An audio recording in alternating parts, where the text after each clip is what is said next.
Now, the wait is now over. The fourth host nation for this year's CPL has been confirmed as Trinidad and Tobago. The announcement was made earlier today. The Caribbean Premier League created a huge stir at the end of March following the announcement that Guyana will host the final for the next 3 editions of the league. Several announcements followed which included retained and assigned players, but the main one of them all was held off until now. In a release, Minister of Sport and Community Development Shamfa Kajo stated, quote, "The government welcomes back the biggest party in sport to the home of Carnival.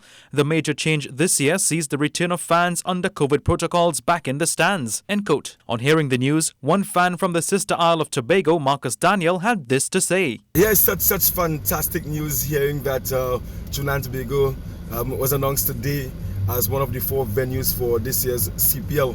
And as a huge fan of the Tobago Night Riders and a fan of T20 cricket, a fan of the CPL, I was delighted to really hear that news, and I'm looking forward to the matches, and more so looking forward to see my favorite CPL team play and my favorite CPL players, which happens to be Kyron Pollard, Andre Russell, and Nicholas Pruan. 8 matches will be played from September 12th to the 18th at the Brian Lara Academy and the Queen's Park Oval. Start time for the morning match will be 10 a.m. and there will also be evening matches, all played by the Trinbago Night Riders, games at a time to be decided. Pete Russell, Hero CPL CEO, said the atmosphere at venues in Trinidad has always been fantastic, and we know that the fans will be hugely excited to be back at the biggest party in sport.